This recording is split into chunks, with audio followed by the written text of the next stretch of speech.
आजकल त्योहारों का मौसम है और इस त्यौहार के मौसम में किस तरह से मिठाइयों और अन्य खाद्य पदार्थों की खरीदारी करें जो आपको नुकसान न करें और इस बाबत सरकार क्या कर रही है, इस बारे में जानकारी देने के लिए आज मेरे साथ देवीपाटन मंडल के असिस्टेंट कमिश्नर ऑफ फूड जुड़े हुए हैं।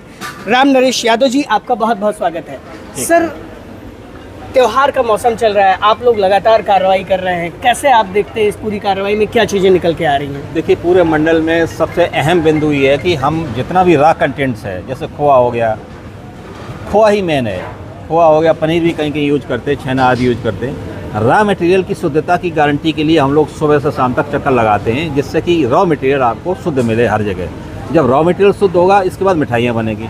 मिठाइयों की शुद्धता इस पर निर्भर करती है कि शुद्ध मिठाइयाँ भी, रख रखाव अच्छा नहीं है, अनहाइजीनिक तरीके से बनाई जा रही हैं, तो वो अशुद्ध हो जाती हैं। ऐसी बनी हुई मिठाइयाँ जिस हलवाई के पास भी जाएंगी, जिस शॉपकीपर के पास होंगी, अगर वहाँ रख रखाव अच्छा नहीं है, टेम्परेचर ठीक नहीं है, तो वो अच्छी मिठाइयाँ भी खाने योग्य नहीं रहती हैं। इसलिए मैं सबसे ये कहना चाहूँगा कि मिठाइयों को खरीदते समय कम से कम ये ध्यान रखें कि जिस शॉपकीपर से मिठाइयाँ खरीद रहे हैं, क्या उसके यहाँ टेम्परेचर आदि कंट्रोल किया गया है। उसके काउंटर पर, अगर काउंटर पर टेम्परेचर कंट्रोल है, उसमें मिठाइयाँ रखी हुई हैं, तो मिठाइयाँ वो ख़राब नहीं होंगी। कारखानों का बजट हम रेगुलर कर रहे हैं, कारखानों की शुद्धता को इंश्योर करा रहे हैं।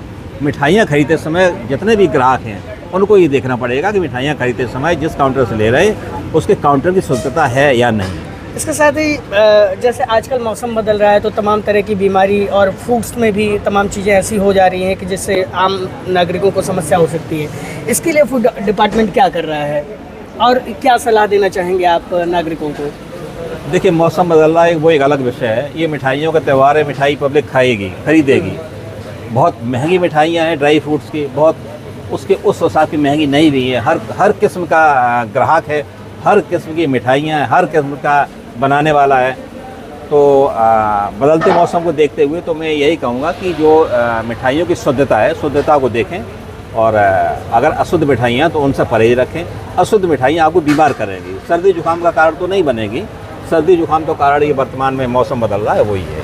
अच्छा सर, आज आपने कई जगहों पे कार्रवाई की, इसी तरह से आप मंडल में लगातार जो है कार्रवाई कर रहे हैं, क्या चीज़ें निकल के आ रही हैं? और जिस तरह से आज यहाँ पे आपने देखा 2 बड़ी फैक्ट्रीज़ को, क्या चीज़ें यहाँ पे निकल के आई? देखिए, निकल के आ रही, ये पूरा मंडल हमारा, यहाँ पर कुछ भी निर्माण इकाइयाँ नहीं है। 1-2 कारखाने हैं जो मिठाइयाँ बना रहे हैं, वो यहाँ के ग्राहक, यहाँ का जो ग्राहक है उसकी डिमांड के हिसाब से मिठाइयाँ बना रहे हैं।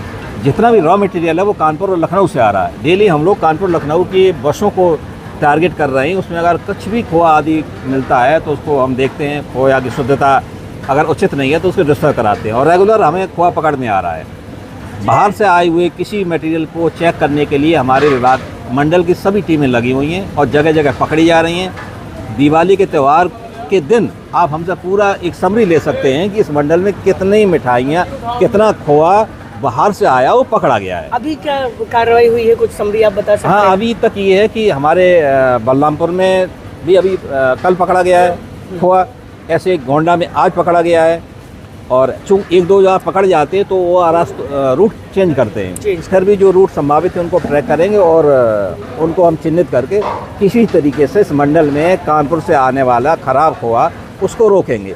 अभी तक लगभग 4-5 कुंटल खोआ पकड़ा जा चुका है जो लावारिस स्थिति में छोड़ के भाग गए हैं। लावारिस खोआ को एक समय के बाद उसको डिस्ट्रॉय करना पड़ता है, वो डिस्ट्रॉय हो रहा है। तो ये थे मेरे साथ assistant commissioner of food Devipatan मंडल के। इन्होंने बताया कि किस तरह से ये लगातार कार्रवाई कर रहे हैं और क्या क्या चीज़ें सरकार के माध्यम से जो है अभी चल रही हैं, और त्योहारों के मौसम में आम जनमानस कैसे अपनी तमाम चीज़ों को बचाते हुए मिठाइयों की खरीदारी करे और ये सुनिश्चित करे कि किस तरह से वो ऐसी मिठाइयों को खरीदे जो न केवल उसके लिए और उसके परिवार के लिए लाभप्रद हों, बल्कि किसी भी तरह से नुकसानदायक ना हो।